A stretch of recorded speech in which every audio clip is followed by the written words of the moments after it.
연봉 1억 받던 55세 은행원, 퇴직 2년 만에 생활고 부부싸움 끝에 파경위기. 퇴직 후가 진짜 전쟁이더라. 이렇게까지 힘들 줄 몰랐습니다. 퇴직 후 2년 김현수 가명씨는 한숨을 쉬며 말을 꺼냈다. 은행에서 30년 넘게 일하며 연봉 1억을 받던 그였다. 명예퇴직을 하면 퇴직금도 넉넉히 나오고 오랜 직장 생활에서 벗어나 자유를 누릴 줄 알았다. 하지만 현실은 기대와 전혀 달랐다. 은퇴 후 1년 동안은 여유롭게 지냈다. 해외여행도 다녀오고 그동안 미뤄뒀던 취미생활도 시작했다. 하지만 시간이 흐를수록 은퇴 후의 삶이 결코 만만치 않다는 걸 깨닫기 시작했다. 매달 고정적으로 들어오던 월급이 사라지니 생활비 부담이 급격히 늘어났다. 예전처럼 외식을 하고 가끔씩 쇼핑을 하면 되는 줄 알았는데 그게 아니었다. 퇴직금으로 투자라도 해보겠다고 부동산과 주식에 손을 댔지만 결과는 참담했다. 기대했던 월세 수입도 생각처럼 나오지 않았고 주식은 하락장을 만나 반토막이 났다. 게다가 은행원이었던 그도 재취업이 쉽지 않았다. 한번 퇴직하면 끝이라는 말을 실감하는 순간이었다. 결국 김씨 부부는 생활비 문제로 잦은 다툼을 했다. 배우자는 더 이상 과거처럼 쓸 수 없다는 걸 받아들이지 못했고 김씨 역시 이 나이에 무슨 알바를 하냐며 버티다가 결국 갈등이 깊어졌다. 그렇게 결혼 생활에도 위기가 찾아왔다. 이 이야기는 결코 남의 일이 아니다. 많은 사람들이 은퇴를 앞두고도 뭐 어떻게든 되겠지라는 막연한 생각을 한다. 하지만 현실은 냉혹하다. 퇴직 후가 진짜 전쟁이다 라는 말이 괜히 나온 게 아니다. 퇴직 후 무너지지 않으려면 이제부터 퇴직 후 경제적 위기를 맞닥뜨린 대표적인 3가지 사례를 통해 어떻게 대비해야 하는지 살펴보자. 사례 1. 퇴직 후 한 번 쉬고 나중에 일하면 되겠지? 했던 56세 대기업 임원의 후회. 박영수 가명씨는 대기업에서 30년간 근무하며 임원 자리까지 올랐다. 퇴직 당시 퇴직금 6억 원과 약간의 개인연금이 있었다. 하지만 퇴직 후 지금까지 이렇게 열심히 살았으니 12년 정도는 쉬어야지라는 생각으로 손 놓고 있었다. 그런데 시간이 지나면서 점점 불안해졌다. 처음엔 이제 회사 출근 안 해도 된다며 자유를 즐겼지만 1년이 지나자 생활비 부담이 커졌다. 퇴직금에서 매달 400만 원씩 생활비로 쓰다 보니 1년 반 만에 2억 원이 사라졌다. 이대로 가면 5년 안에 퇴직금 다 쓰겠는데? 늦게나마 재취업을 알아봤지만 50대 후반에 경력을 살릴 만한 좋은 일자리는 많지 않았다. 결국 월급이 아닌 시간제 일자리와 컨설팅 아르바이트를 전전하며 겨우 생활을 이어가고 있다. 교훈 퇴직 후엔 무조건 한 번 쉬고 생각하자라는 안일한 태도를 버려야 한다.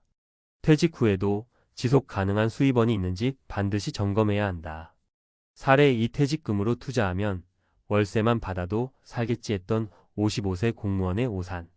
이정훈 가명씨는 공무원으로 정년퇴직을 했고 3억 원의 퇴직금을 받았다. 그는 이 돈으로 월세 수익을 기대하며 원룸 건물을 샀다. 하지만 현실은 기대와 전혀 달랐다. 건물을 매입하자마자 부동산 경기가 하락했고 세입자들이 줄어들었다. 겨우 한두 개 방이 채워지는 수준이었고 유지비와 세금 부담까지 커졌다. 결국 월세 수익으로 생활하는 계획이 무너졌다. 퇴직금은 건물에 묶여 있는데 당장 생활비는 부족하니 이걸 어쩌나. 결국 건물을 급매로 내놓았지만 손해를 보고 팔 수밖에 없었다. 그나마 정년퇴직 후 공무원 연금이 있어 버틸 수 있었지만 퇴직 후 자산 관리를 잘못하면 한순간에 무너질 수 있다는 걸 깨닫는 순간이었다.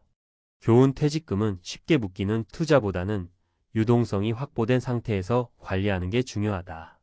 무작정 부동산이나 주식에 올인하는 건 위험하다. 사례 3. 나중에 연금 받으면 되겠지 했던 54세 자영업자의 착각. 김성민 가명씨는 54세에 개인 사업을 접고 은퇴했다. 그동안 국민연금과 개인연금을 가입해 놓았고 한 5년만 버티면 연금 나오니까 괜찮겠지라고 생각했다. 하지만 연금이 나오기 전까지 5년 동안 생활비를 어떻게 감당할지가 문제였다. 국민연금 수령 나이가 60세였기 때문에 54세부터 60세까지 무려 6년 동안 소득 없이 버텨야 했다. 퇴직 후 처음 12년 동안은 그동안 모아둔 돈으로 생활했지만 점점 줄어드는 잔고를 보며 불안이 커졌다. 결국 57세가 되던 해 늦게나마 배달 일을 시작하며 생활비를 벌기 시작했다. 교훈연금이 있다고 안심하면 안 된다. 연금이 나오기 전까지의 공백기를 대비해야 하며 소득 공백 없이 연착륙할 방안을 마련해야 한다. 퇴직 후 무너지지 않는 법 핵심 정리. 퇴직 후에도 지속 가능한 수입원이 있어야 한다. 퇴직금으로 무리한 투자나 사업을 하지 마라. 연금이 나오기 전까지의 공백기를 대비해야 한다. 퇴직 후 재취업이 가능할지 현실적으로 파악하라. 은퇴는 새로운 시작이다. 하지만 준비 없이 맞이하면 예상보다 훨씬 가혹할 수 있다. 난 괜찮겠지라는 생각이 가장 위험하다. 지금부터라도 철저한 계획을 세워야 한다. 당신은 은퇴 후 어떤 삶을 살고 싶은가? 막연한 희망이 아닌 현실적인 준비가 필요하다. 퇴직 후 무너지지 않으려면 과학적 근거와 현실적 대책. 앞서 살펴본 사례들을 보면 퇴직 후 가장 큰 문제는 소득 공백과 잘못된 자산 운용, 그리고 심리적 불안이었다. 은퇴 후 삶을 안정적으로 유지하려면 감정적인 대처가 아닌 과학적이고 체계적인 접근이 필요하다. 이번에는 퇴직 후 삶이 무너지는 원인을 심리학, 경제학, 그리고 생리학적 관점에서 분석하고 실질적인 해결책을 제안해 보겠다. 1. 나는 예외일 거야 라는 인지 편향 카그니티브 바이어스의 위험성. 많은 사람들이 자신만큼은 퇴직 후에도 잘 살 수 있을 것이라고 믿는다.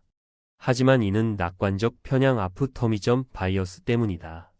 심리학자 타일러 데이비스 타일러 데이버스의 연구에 따르면 사람들은 자신의 미래에 대해 실제보다 더 낙관적으로 예상하는 경향이 있다. 특히 퇴직 후 경제적 안정성을 예측할 때도 이 편향이 작용한다. 내 퇴직금이면 충분할 거야. 한두 해 쉬었다가 좋은 직장 잡으면 되겠지. 집값은 안 떨어질 거야. 그러나 경제학자 데니얼 카너먼 데니얼 KAHNEMAN은 행동경제학 연구에서 사람들이 미래 리스크를 과소평가하는 경향이 있다고 지적했다. 실제 연구 결과에 따르면 퇴직 후 예상보다 더 많은 돈이 필요하다고 답한 사람이 80%를 넘었다. 대책. 퇴직 전 은퇴 후 지출 시뮬레이션을 해보고 최소 20년간 소득이 없는 상태에서 어떻게 생계를 유지할지 구체적인 계획을 세워야 한다. 금융 전문가의 상담을 통해 낙관적 전망이 현실적인지 검토해야 한다. 2. 은퇴 후 소득 공백이 신체 건강에 미치는 영향, 생리학적 관점. 경제적 문제는 단순히 돈이 부족한 문제가 아니다. 은퇴 후 급격한 소득 감소는 생리학적으로도 부정적인 영향을 미친다.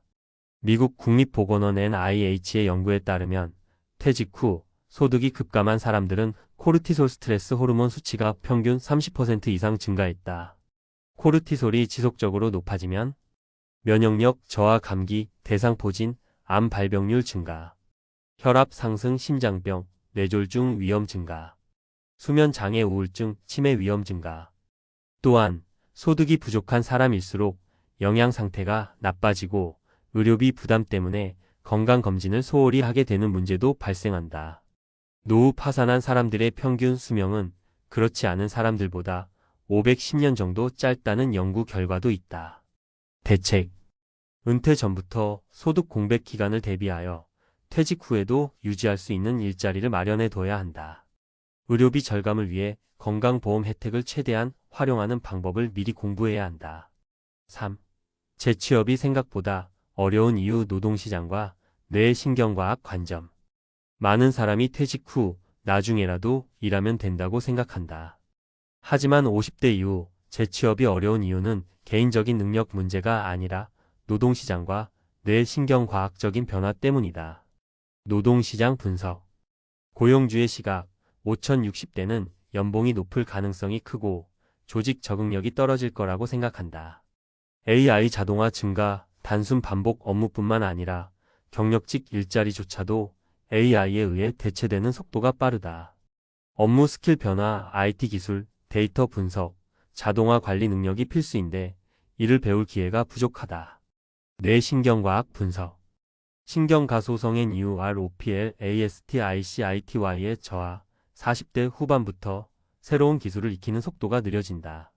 습관화된 사고방식, 새로운 환경에 적응하는 유연성이 떨어진다. 업무 스트레스 적응력 저하, 다시 직장 생활을 하려고 해도 예전처럼 버티기 힘들다. 대책. 퇴직 전부터 IT 데이터 활용 능력을 익혀야 한다. 특히 AI 시대에 살아남기 위해선 엑셀 데이터 분석 간단한 프로그래밍 정도는 배우는 것이 좋다. 소자본 창업을 고려하는 것도 방법이다. 요즘은 유튜브 온라인 강의 컨설팅 등 지식 기반 비즈니스가 활발하다. 4. 퇴직 후 돈이 없어지는 가장 큰 이유, 라이프스타일 크리프.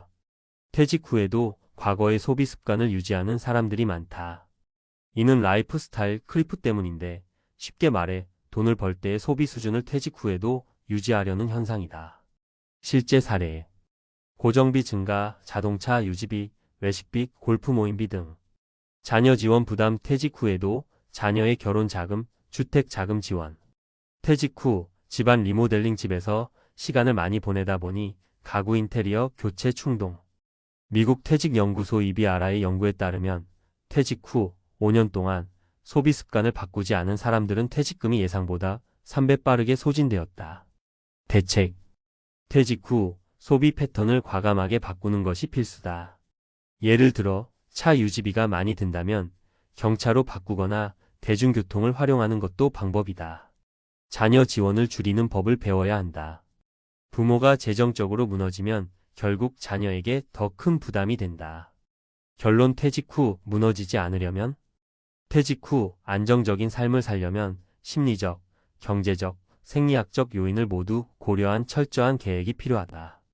낙관적 편향을 버리고 은퇴 후 실제 지출을 시뮬레이션 해볼 것. 소득 공백이 건강에 미치는 영향을 고려하고 경제적 스트레스가 적은 생활 방식 선택. 퇴직 전에 새로운 기술을 익히고 노동시장의 변화를 예측할 것. 소비 패턴을 대폭 수정하고 퇴직 후 불필요한 지출을 줄일 것. 지금까지 퇴직 후에도 괜찮겠지라고 생각했다면 다시 한번 점검해보자. 지금 준비하면 10년 후의 삶이 달라진다. 여러분은 어떤 은퇴를 맞이하고 싶은가?